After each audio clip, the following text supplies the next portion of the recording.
Ya, saya bersyukur ada DPR atau Pak Said Abdullah dari fraksi PD Perjuangan yang bisa menyampaikan sebuah usulan yang pas, logis, dan harus didengar oleh pemerintah. Karena ini adalah sebuah solusi yang tidak sederhana sebenarnya, meskipun terdengar sederhana. Ini adalah sebuah solusi yang bisa menyelesaikan banyak sekali persoalan.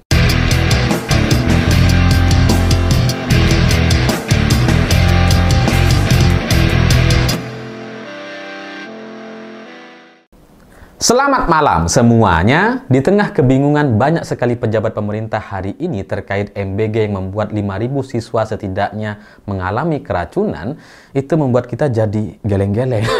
Kayak Pak Prabowo gitu ya, geleng-geleng gitu. Ya karena pejabat-pejabat kita tuh kayak kebingungan gitu. Ada yang nangis gitu ya, ada yang ngitung sertifikat dapur. Ada yang mau nge-hire chef gitu ya, supaya nggak keracunan. Ada yang ngitung ini cuma nggak nyampe 1%, ini cuma 0,00,77% katanya. Dari jumlah total penerima MBG. Jadi 5.000 siswa itu nggak seberapa. Itu. Dan kemudian ada juga yang ingin supaya dapur-dapur itu dikasih CCTV. Itu kan menunjukkan kebingungan para pejabat kita terkait masalah yang ada di depan mata. Mereka nggak ngerti mau ngapain. Ada yang keracunan dan mereka kemudian pikir CCTV lah. Apa hubungannya?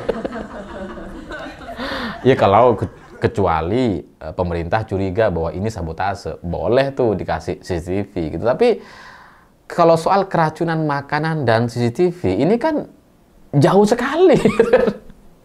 Sangat tidak berhubungan gitu. Dan keracunan makanan ini sebenarnya itu soal ya orang yang seharusnya paham menyajikan makanan, dan itu yang tidak dipahami gitu. Itu yang tidak dimiliki oleh dapur-dapur MBG hari ini. Banyak dari mereka ya baru menyajikan makanan, nggak pernah kerja di restoran, kadang-kadang nggak pernah punya restoran gitu ya, terus tiba-tiba bikin dapur MBG. Padahal ya itu seharusnya tidak boleh terjadi. Tapi saya bersyukur di tengah kebingungan kita itu ternyata masih ada pejabat kita yang kemudian berpikir dan memberikan satu evaluasi yang sangat pas sekali dengan permasalahan yang ada.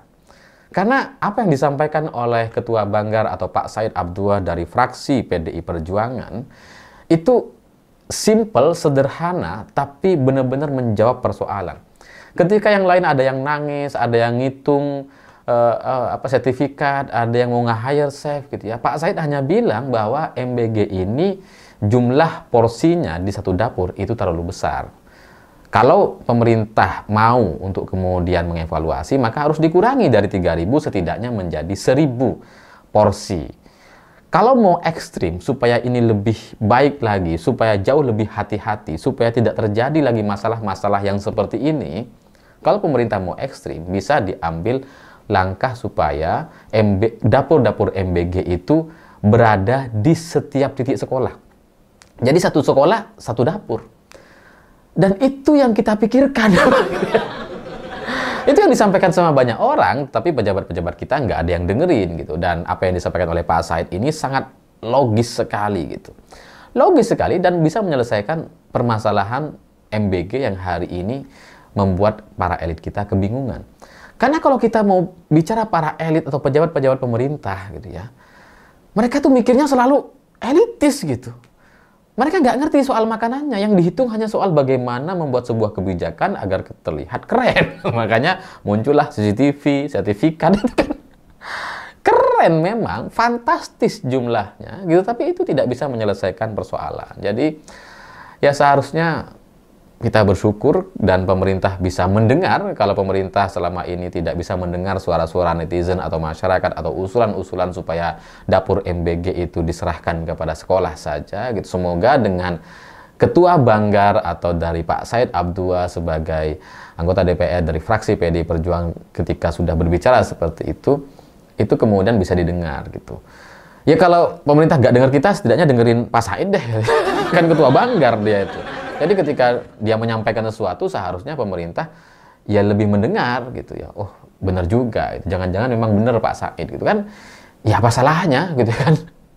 mengubah satu sistem yang kelihatan keren menjadi terlihat tidak keren awalnya, tapi sebenarnya bisa melaksanakan secara baik dan kemudian bisa menghindari masalah-masalah keracunan. Karena bagi saya ketika MBG dilaksanakan di sekolah, itu akan menjadi satu puncak solusi yang seharusnya diambil oleh pemerintah. Dan saya agak sedikit tidak setuju dengan Pak Said kalau itu dianggap sebagai sebuah langkah ekstrim. Enggak. Itu langkah yang paling logis yang bisa dilakukan oleh pemerintah. MBG di setiap sekolah. Karena kalau 3.000 porsi setiap hari, itu levelnya restoran besar. Kayak warung Cak Har gitu ya, atau warung Sabtu, warungnya Pak Irwan apa itu? Yang ayam Bima gitu ya, atau KFC, McD gitu. Itu harus sudah sesuai SOP restoran-restoran atau apa namanya rumah makan yang besar gitu. Nah, MBG jangankan punya standar, pengalaman mengelola warung pecel lele pun belum tentu. Itu faktanya hari ini gitu. Entah yang memiliki, entah yang melakukan masak-masak dan operasional gitu ya. Ya, mereka kan direkrut tanpa apa namanya pengalaman yang baik gitu.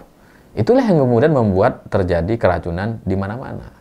Padahal 3.000 porsi sekali lagi itu bukan angka yang kecil gitu. Nah, ya seharusnya kalau memang tetap mau seperti sekarang, dapur MBG itu ya 3.000 porsi, maka itu standarnya harus seperti kafe atau restoran-restoran besar yang memang karyawannya banyak dan kemudian rapi, dan setelah itu ya proses pengantarnya juga sama seperti restoran-restoran besar. Tapi kan itu tidak bisa gitu, tidak bisa diterapkan atau dilakukan oleh dapur-dapur MBG hari ini.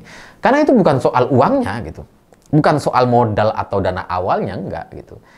Ini soal jam terbang, soal evaluasi terus-menerus dari pengalaman yang sudah bertahun-tahun yang lalu.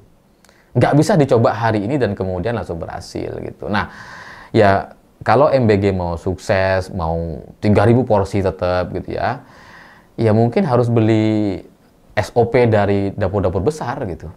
Kayak KFC, McD, ya beli aja SOP dari sana. Mungkin setelah itu bisa. Mungkin gitu. Mungkin itu pun mungkin gitu.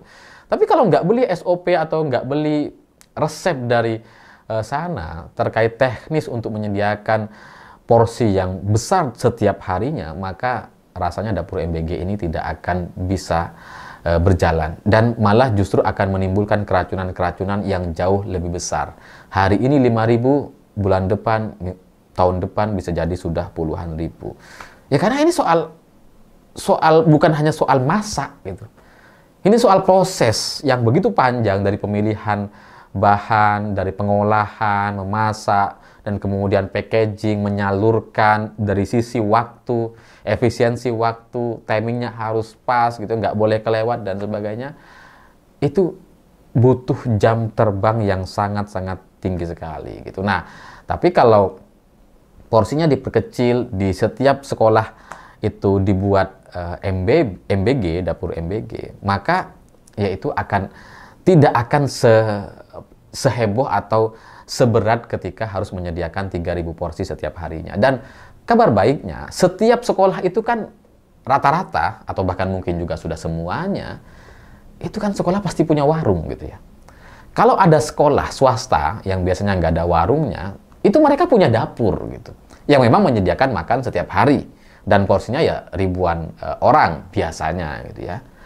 Jadi kalau MBG kemudian mau dilaksanakan oleh pemerintah, betul-betul tujuannya untuk memperbaiki gizi anak-anak kita, bukan dalam rangka untuk memberikan keuntungan atau mengendalikan atau membuat satu posko-posko relawan demi kepentingan politik tahun 2029.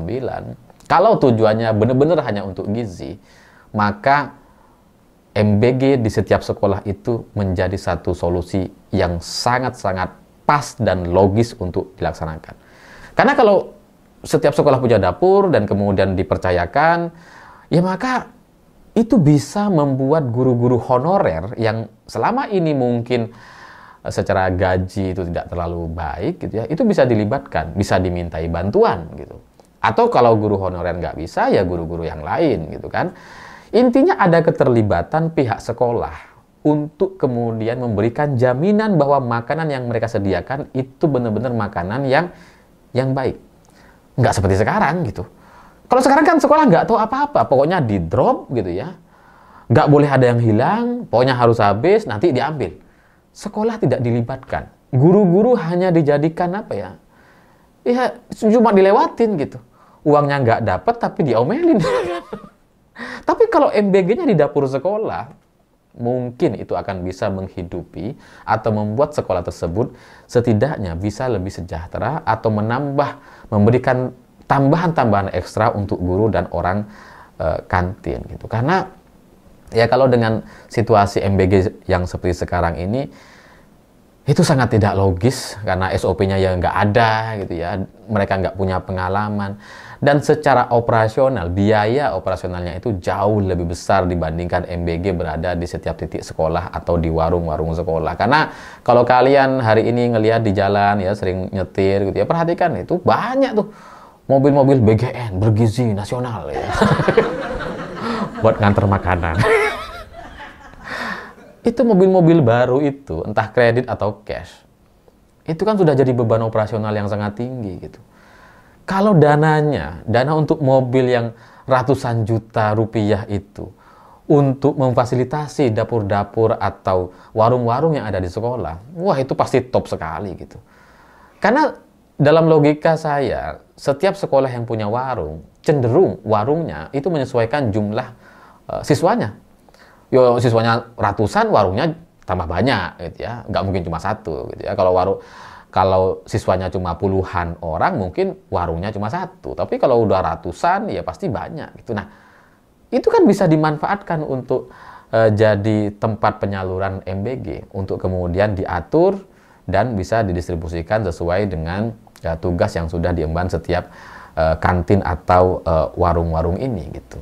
Dan kalau seperti sekarang, dipaksakan terus seperti sekarang, itu rasanya dari anggaran ratusan triliun yang dianggarkan oleh pemerintah, itu kebanyakannya bukan kepada gizi.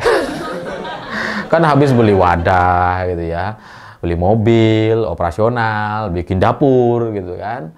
Terus kemudian ya alat-alat masak itu banyak sekali.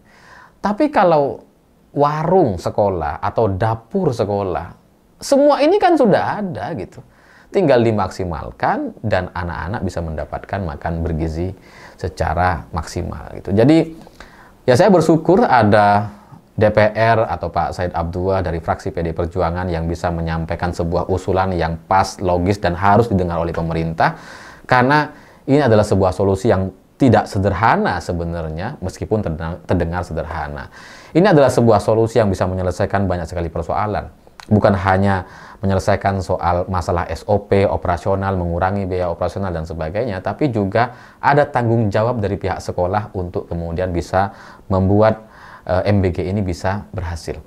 Karena kalau dapur-dapur sekolah atau MBG di setiap sekolah itu dimaksimalkan, entah itu di-upgrade atau apapun lah gitu ya, untuk kemudian bisa memberikan layanan MBG kepada siswa, ya maka otomatis sekolah itu akan punya satu tanggung jawab penuh, akan punya satu satu kebanggaan kalau mereka bisa memberikan pelayanan yang maksimal. Dan itu yang terjadi biasanya di pendidikan gitu.